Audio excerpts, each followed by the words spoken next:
Welcome to the Education Scotland podcast. In every episode, we are joined by teachers, professionals and experts to unpack some of the big questions and topics facing the education sector in Scotland. Stay informed with the latest on education in Scotland by subscribing to our podcast.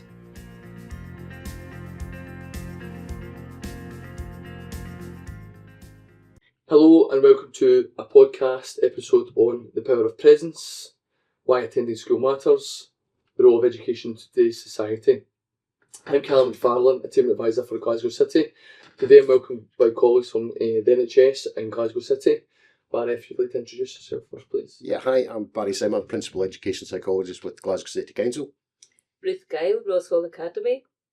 I'm Dr. Claire Roberts, Consultant Clinical Psychologist working for CAMS, which is Child and Adolescent Mental Health Services, based in South Glasgow.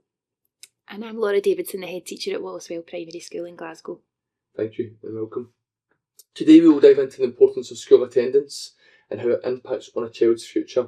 We'll explore how Glasgow City Council colleagues are encouraging pupils and parents to actively engage with schools and make attendance a top priority.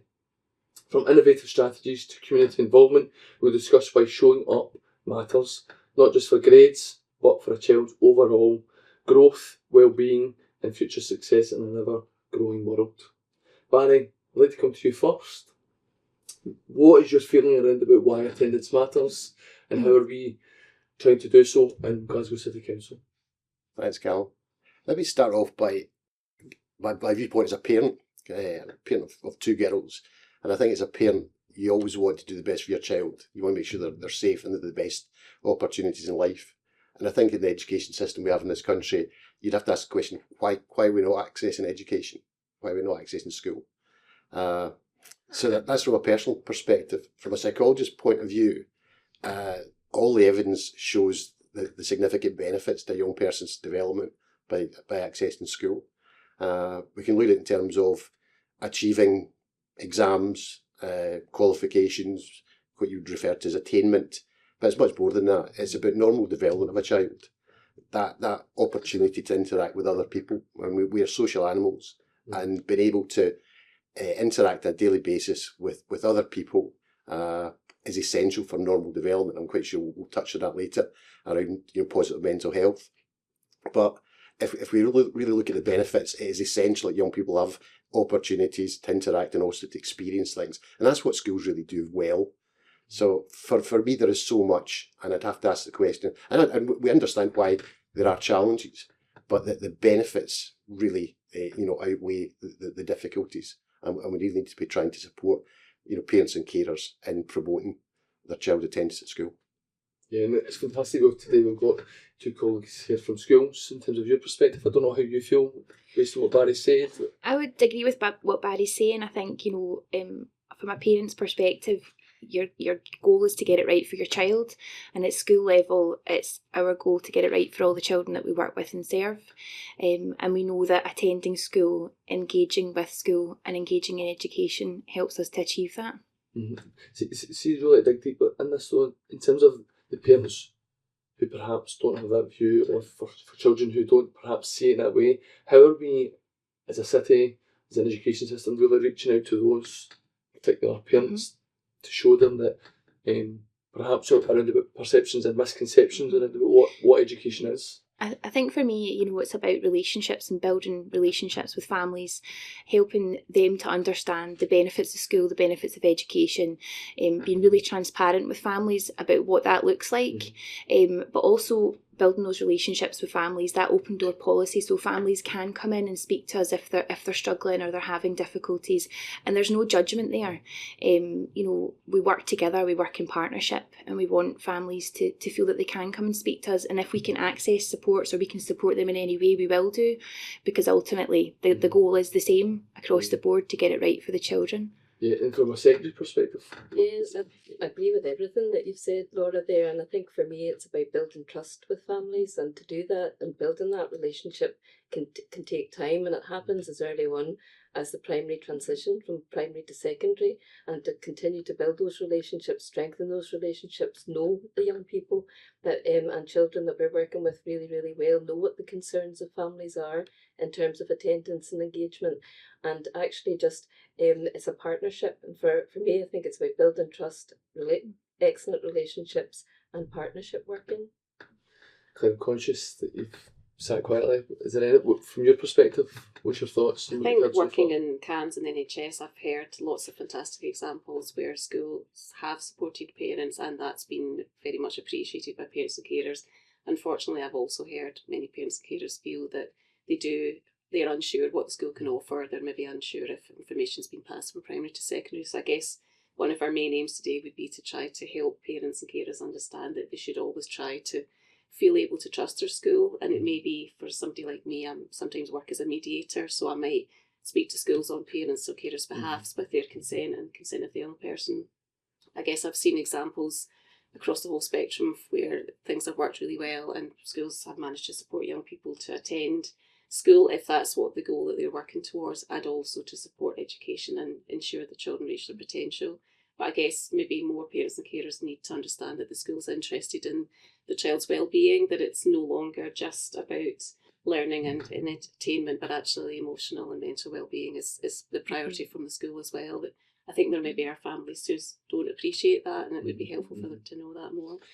You touched on kind of the example of pupils or children, young people engaging with schools when they attend. Have you got any particular examples where you've seen that transition from perhaps them not being at that place to attending, to then perhaps hearing further down the line where positive outcomes have happened for that child and young person? I think it's really interesting because I know that, and certainly Barry's in the past talked about sort of trends, if a young person doesn't attend at this point, what's the chances of them being able to attend? But I've also seen some very interesting examples, young people who've perhaps missed a lot of primary 6 and 7, but have decided they want a fresh start and have started high school and perhaps made a real success of it, or others have made a success initially and then had other difficulties.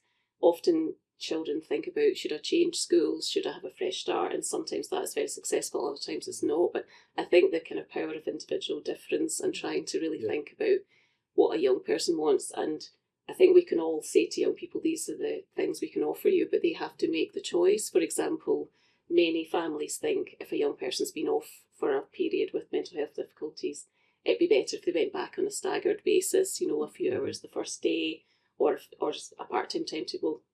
And that works for many children, but I've also got children who say, well, if I'm going back, I'm going back.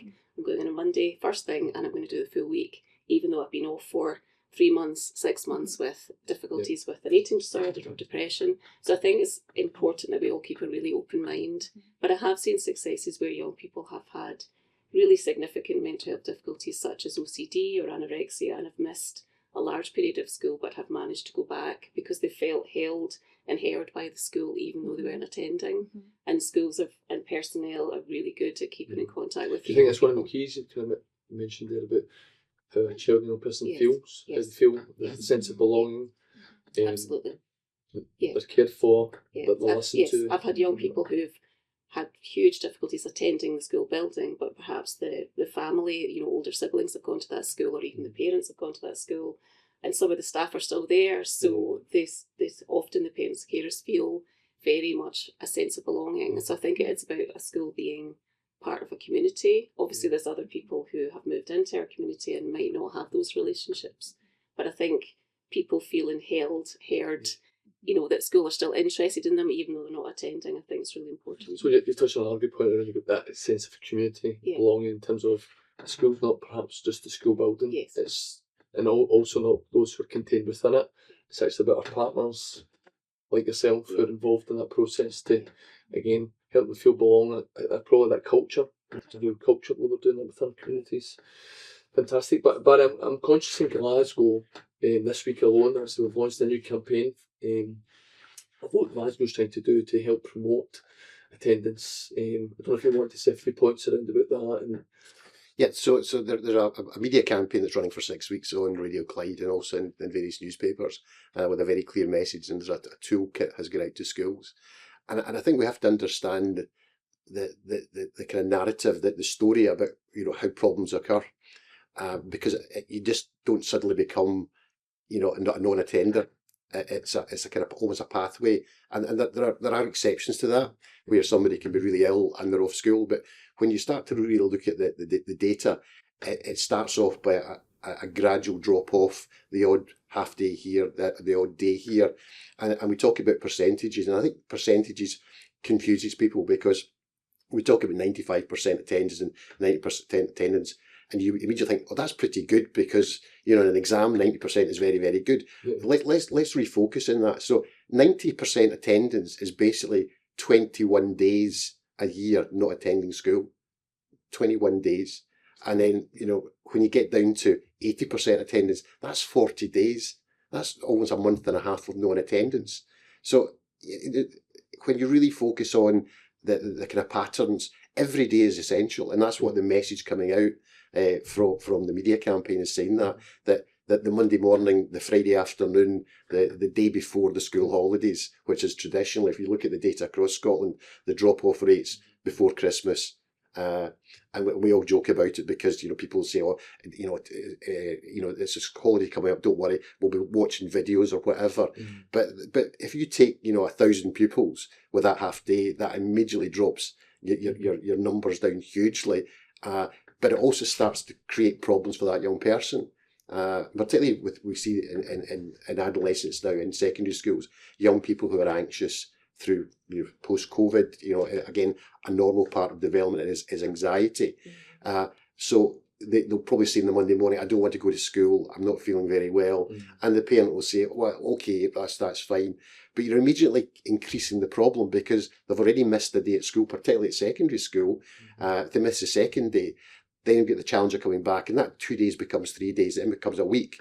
And then they're really anxious going back the following week because they've missed so much work. Yeah. But also their friends are saying, where have you been? The teacher will say, where have you been? So it's almost a kind of, almost a snowball effect that the odd day here or there starts to accumulate and you end up with quite a significant problem.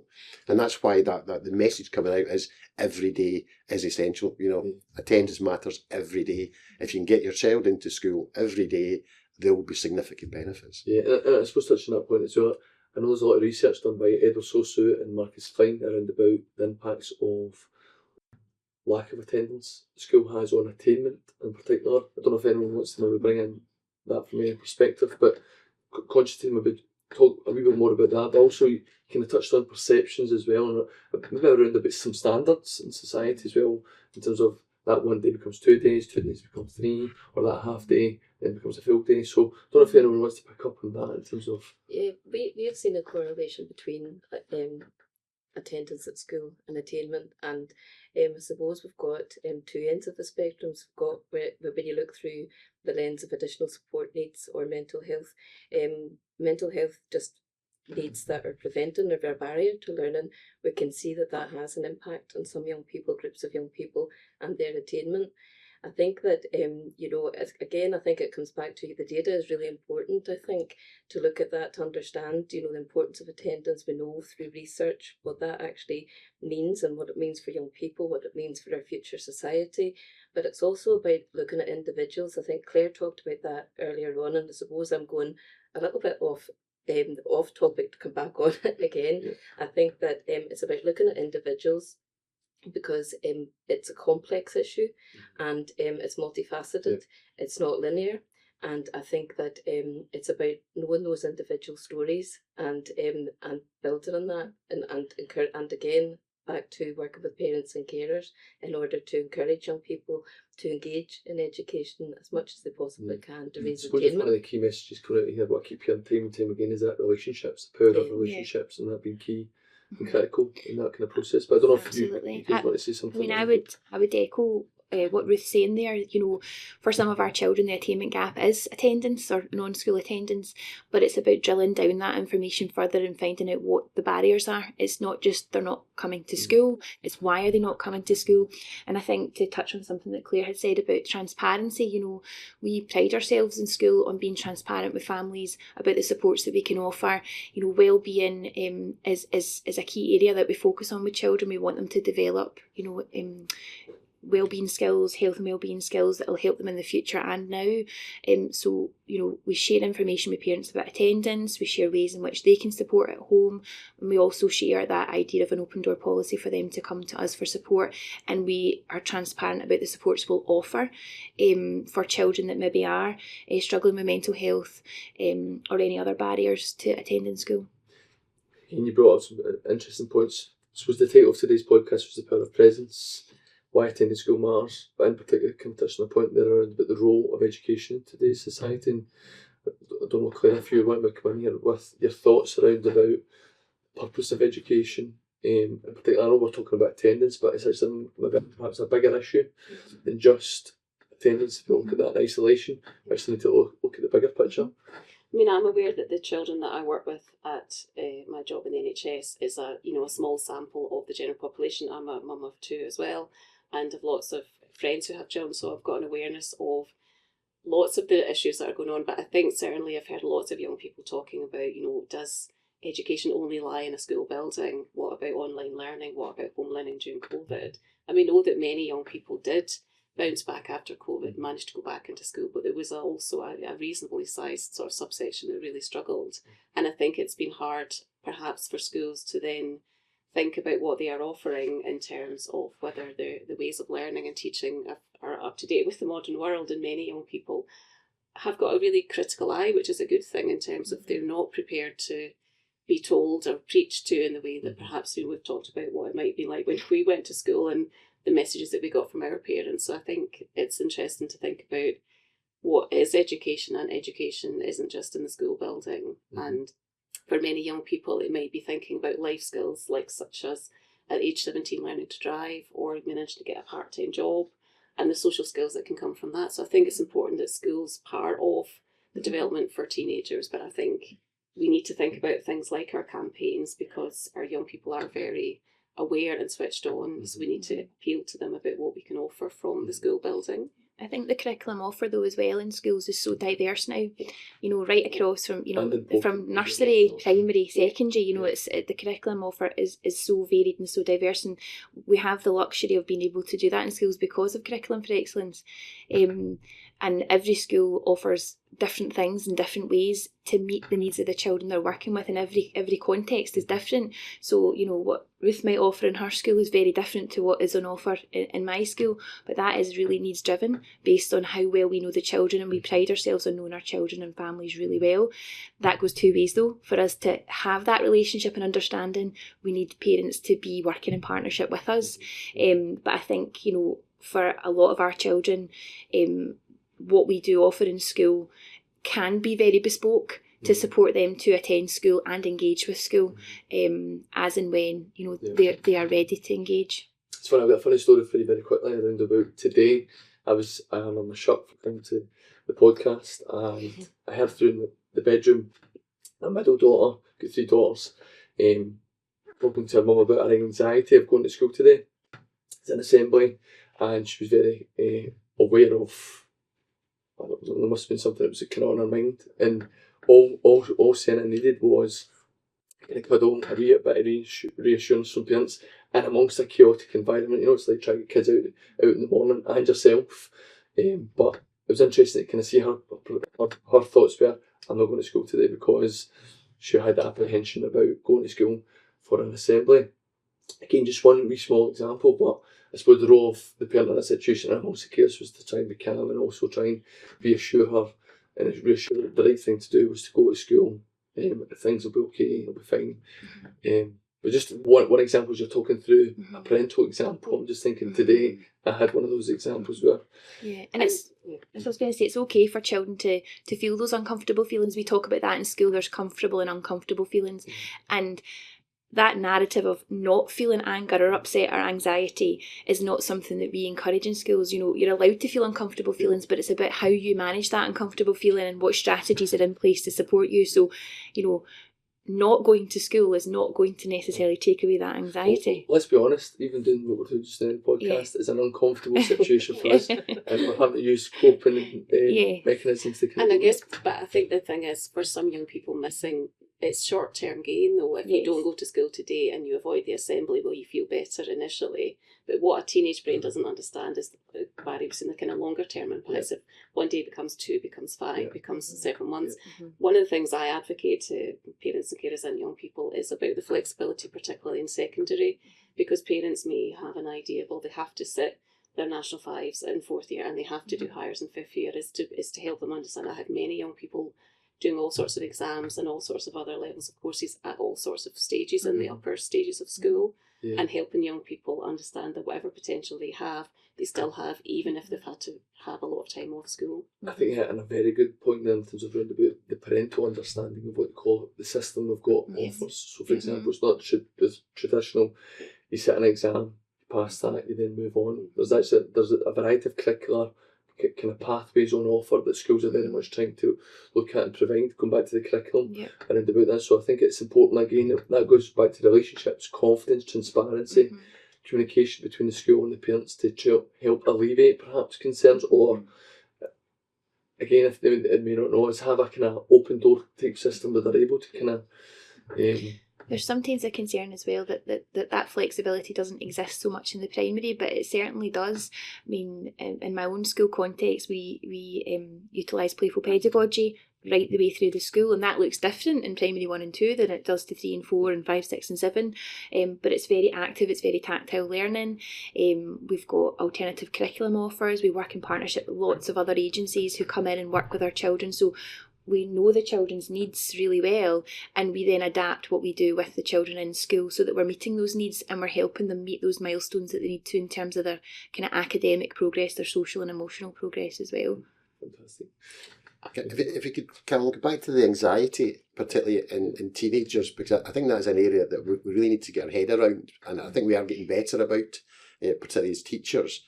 But if you look at the way the adolescent brain develops between the ages of 11 and 16, 17, and what is actually going on within the kind of rewiring of the brain, anxiety is a perfectly normal developmental stage. They have to go through that. If we think back to our own, teenage years, the whole challenges of actually going and asking somebody out, or get out with a group of people, or playing a football match or whatever, there is anxiety there, and that's perfectly normal.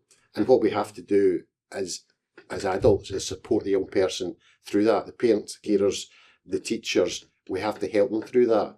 And I think there's a bit of concern now that there's something really wrong, and it's not. I think it's essential that they go through that, because you end up with a much more well-balanced adult by going through that. There are some young people who, for whatever reason, it becomes much more of a clinical issue, and that's where CAM steps in, and we fully understand that. But this idea that I'm anxious, I've got mental health, I can't go to school, that's something that we have to support parents through. And I think secondary schools, if we look at the attendance figures, there's a huge difference between the formats. So primary, you've got one teacher, all day long, and it's a much more relaxed place, I think, because you know who the teacher is. You see that in parents' nights. Secondary school is different. They suddenly transfer from June of one year, in August they suddenly go to the big school, and then the parents, and I've been there myself, you become, do I need to visit the school? Who do I contact? Is it a year head? Am I allowed through the doors? Parents' night's the only time I can really communicate with them. So there is a system there that has to change. And I think secondary schools have become more open. I mean, you look at Ruth's school, they've got much more engagement with parents. But I think that's something we have to support parents. And if the parent is saying, my child is anxious, okay, phone the year head, phone the pastoral care teacher and say, how can we support you to get them in? They're not coming in at 9 o'clock because it's too noisy. Okay, bring them in at 9:30, but get them into school. I think one of our key things is the one good adult within school, and we know that, again, through research and practice and nurture-based practice, trauma-informed practice, we know that that one good adult can be a buffer for stress and anxiety. And even just if somebody is feeling incredibly anxious in the morning coming into school, knowing that there's a person that they can connect with, even if it's for a short space of time, it's these tiny things that make a huge difference. Sometimes we think that it has to be a massive intervention that needs to take place. It's very often, in my experience, the little things that matter, and individuals will matter always as part of that. As you're talking, I'm just thinking back to my school days, that significant other adult necessarily doesn't have to be a teacher. It could be the janitor, Anyone. or on the cleaning stand. That's true. And again, it's about that kind of roles and responsibilities, about the importance that everyone has to play within that, being that significant other, I think. In is our own important. school, the canteen staff are the one trusted adult. They feed. They are Oh, I know. on a very basic Certainly for level. me when I was there. They, you know, a young person's fed, and even past a sneaky bottle of water and extra slice of pizza during the day, and that actually it makes a massive difference. Absolutely. About relationships. I was going to agree with lots of things that have been said, including the importance of the small actions. Because I think sometimes people, and obviously as a clinical psychologist, you know, I'm very invested in therapy because that's what I'm trained to do. But I think sometimes there's a belief that anybody who's got any kind of level of mental health difficulty must automatically need therapy. Whereas actually what lots of young people need is to feel safe and heard and contained, both within their own family, their own community, and also, and the school can be a huge part of that. I also wanted to pick up on what we were talking about in terms of the spectrum of mental health difficulties, and where things particularly like anxiety or feeling uncomfortable feelings, feeling a bit nervous about something is essentially part and parcel of being a human. And I think one of the things that's changed is the stigma around mental health difficulties has really reduced, which of course is fantastic. I do worry slightly that the byproduct of that is that we then think we should never have any uncomfortable feelings, because that automatically then becomes quite pathologised. And certainly within CAMS, although our main aim is to work with children with moderate to severe mental health difficulties, we're also really keen to try to promote really positive kind of mental health principles, and that would be one of them. So the example you gave of your child doesn't want to go in for assembly, my own 15-year-old son has got a fear of blood and was talking about, you know, heart dissections and biology, but we're talking through, well, what can you do and can you talk to teacher? That doesn't mean you need to take 2 weeks off school because you want to miss some of the biology curriculum. But what I know is that many parents really struggle to know what to do. They really struggle to know whether what they're doing is the right thing. And I guess if they felt supported by school, but they need to reach out, I guess, to school, then perhaps they could get some reassurance from school about, could we work together to try to help? Because I guess for many young people, particularly with anxiety, there could be things done that could really help to prevent a problem escalating. Sometimes it's that reaching out though that's the hard bit, I think. And I think that's where it's important that schools really promote that open door policy, you know, and kind of shout from the rooftops, you know, come in, come and speak to us. How big or how small. Yeah, and it doesn't matter, you know, certainly in my school context, we say to parents, you know, if you want to just come in for a blether and a wee cup of tea, that's absolutely fine. I'll join you, do you know? I'll make time for families. And if we can't make time in that moment, we will schedule an appointment. But I think schools are really good at promoting that with families. And it's just, if you keep, the more you promote it, the more likely it is that families will engage with you, because that shouldn't be a barrier. You know, schools are not a scary place. They shouldn't be a scary place. And sometimes for some of our families, school was a scary place for them growing up. And, you know, one of my parents said to me once that their head teacher back in the day was a dragon, you know. Well, I'm not. I hope I'm not. So I say to them, you know, come in and speak to me, you know, nurturing principles apply to everybody, not just the children. That's fantastic. I'm conscious that we spoke a lot. If I had to go around each individually just now and you had to give one message, what would that message be? What would the key takeaway be in terms of attendance? We've talked about a lot about relationships, culture, anxiety, mental health come into the play. I don't know if you're comfortable with we've talked about comfortable. Are you comfortable for me to start with you first? I'm a great believer in that it takes a community to raise a child, and I believe part of that is strong partnership working across the board, you know, with families, with children, making sure children's voices are heard, parents' voices are heard, and everyone working together. So I guess the kind of key message from me would be utilise that support that's there from the school. The schools do have open door policies. Engage with us, ask for support. If we don't know how to support you, we will find a way. We're all about getting it right for the child, whether you're a parent or a teacher in a school. So just, you know, lean on the school for that support, because that's what we're here for. Thank you. It would be easy for me to say what she said. I guess I would hope that parents and carers would hear those kinds of messages and would feel able to sometimes take a risk, because they might feel quite entrenched in old patterns of belief, and that can be to do with their own experiences. But I think I'll sometimes say to parents, we need to sort of take the rule book and throw it out the window and start again, because what you've been doing for your child so far hasn't worked. So can we think about doing something different? And a lot of that will be, a lot of my work is partnership working. So yes, I spend time individually with families in a room in a clinic setting, but I also spend a lot of time on the phone and on email to my partners, particularly schools, to be thinking about what can we do to help this person, this young person, but the whole family feel held and heard. And if we can treat everybody with respect and dignity and compassion, that'll go a long way. Fantastic. I don't know how Claire, you feel in this particular set, but even as an educationalist myself, I sometimes find it hard to contact the school around about even the smallest issue, because you think, oh, I don't want to bother them, it's a small issue. And if I've got that anxiety, concerns, then which other parents who are not involved in education have. And I don't know if there's what our thoughts are in terms of how we, I know we're saying lean on the school, we're open door policies, but Nothing's ever a bother. That's what our job is. Like, we're here to help the children, we're here to help the families. You know, we talk a lot about it's like servant leadership, and you know, we're there to serve, we're there to help, and that is our job. So there's never going to be any judgment. It's, you know, big deal, little deal, it doesn't matter. And it's about taking that risk and reaching out and not being scared of, you're never going to be told, that was silly, why did you phone me? True. Ever. Okay, thank you. Ruth?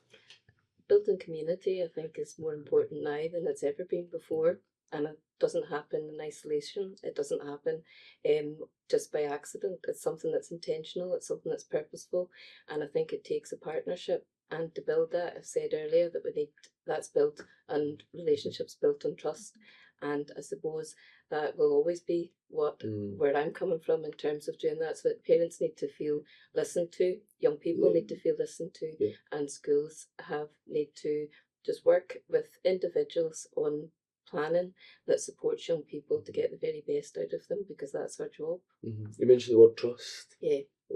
Vitally important. Totally agree with that. How do we actually build that trust though? It's meaning what you say and meaning what you say and saying what you mean, and being transparent. And I think that being honest, because let's face it, attendance at school can be quite a messy, complex arena to navigate, and it's about being realistic about where you're at and taking that first step, talking about it.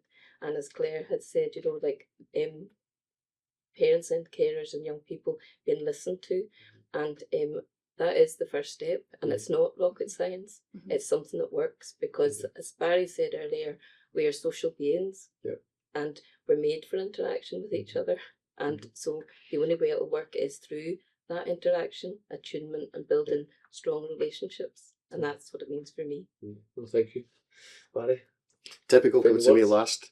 I was going to say partnerships, and then I thought trust was up my sleeve, and you got it in. Maybe just to change it slightly. I mean, for me, you know, working in education for quite a number of years, and you know, we're aware we've got policies for everything. We've got anti-bullying policies, and we've got relationship policies, and suicide prevention policies, and policy. For me, attendance is it, because if they're not in school, everything else is irrelevant. It's as simple as that. And I think, you know, when we started looking at, you know, the kind of plan to improve attendance in Glasgow, the fundamental starting point was they have to be in school. Because if they're not in school, everything we do is pointless. Whether you've got the best teachers in the world, or the largest number of teachers, or the best classroom ratios, it's totally irrelevant if the child is not in school. And I think that is the message we want to send out, and that's what the media campaign is saying. You know, attendance matters, and partnership essential. Trust is essential. Let the schools work with you to support, you know, parents, and it's difficult. We've all been there. The times when your child does not want to go to school, but it goes back to that. You know, I see from the psychologist's point of view, when it goes really, really wrong, you know, and the long-term effects, Claire sees it, because that's when you get referrals to CAMS. But it all starts from that basic relationship with the school and attendance, getting them into school. I think a lot of young people would disagree with that, though, in terms of, again, seeing education as wider than the school building. I'm also thinking about young people who are home educated. And I know, obviously, this is part of Glasgow City Council publications for attendance in Glasgow City Council schools, but within the NHS we also work with young people who are in private schools and home educated, and also because we go up to the 18th birthday, young people who are perhaps working or at university or an apprenticeship, or actually not managing to do anything. And I guess for me, I suppose it's like all good messages, there can sometimes be a downside. And for me, parents of young people who are struggling to go in, and that could be because of neurodivergence, it could be significant mental health difficulties, it could also be physical health reasons why somebody can't attend. I guess for me, I'm always trying to also have a hopeful message, hopefully not too contradictory to what you've just said, Barry, but a hopeful message about somebody's potential can still be nurtured in different ways. And I guess for me, lots of parents and carers who come to me are very worried about their child missing school. Sometimes young people are. Yeah. And I've had some great successes of young people who've missed, perhaps. I'm thinking of somebody recently who was he's in his 5th year, he was off for 6 weeks. He was hoping to do 5 hires. He was stressed about school, but the more he thought about going, the more he couldn't go. But then the fact that he couldn't go meant he was falling behind, and we were in this terrible vicious circle. And it was having a very, very significant impact on his mood and suicidal thoughts. But he has managed to go back in with great help from the school, and he's dropped a few hires, so he's going to do less than he planned, but with the knowledge he can pick up. So I think we have managed to get him back in, but I guess it's about just that individual message about potential, and it's about that engagement then, in that instance, it's about relationships, it's about community, it's about communication, so to engage with the school for some children is key, and thinking about what offers we can give, we can plan together to support that individual child to meet their needs. And it might look different to what it does for other children in the school environment, but that engagement, that communication is still key. And I always encourage young people to stay on the school roll, even if they're struggling to actually attend the school building, because of course parents and carers are not experts in what's available at age 16 the way the schools are. So I'm always advocating, remain involved, keep the relationships, keep the communication open, and school could perhaps help you to apply for college, think about apprenticeship, think about things like the King's Trust. I'm trying to remember to not call it Princess Trust anymore. But there's so many different agencies and things that will advocate for young people at the 16, 17, going into 18. But I know some of them through my job as a psychologist, but schools are much more expert in that. So for many young people, I might really strongly advocate for that they remain on the school roll, don't leave at 16, and see what the school can offer them. It's a bit like when I think the word serving is great, because I'll sometimes say, and this might sound negative, get out of school what you can get out of school, but actually it's about thinking about what the school can offer you. And the links with things like careers advice and the pastoral care system is absolutely phenomenal. So we'll always try to promote children remaining with that. Well, listen, thank you. Thank you for your time today. Hopefully we have reached out to many people who are maybe sitting on the fence or not sure or have anxiety themselves, and hopefully we can alleviate some of those concerns. But I suppose the key takeaway for me, what I'm hearing today, is the huge importance of relationships. Go back to that point, we have to ensure that those are better, and it's a two-way process, relationships, as we know. The importance of culture, that sense of belonging, community within that. But no, thank you for your time. Just to conclude, today's episode on the power of presence, why attending school matters, and the role that education has in today's society. Thank you, colleagues. Thank you for listening to this podcast. Don't forget to subscribe for notification of when a new episode is published. If there is a topic you would like to hear featured on this podcast, get in touch with us. We'd love to hear from you. Follow us on our social media channels for all the latest news from Education Scotland. Education Scotland is a Scottish Government executive agency charged with supporting quality and improvement in Scottish education.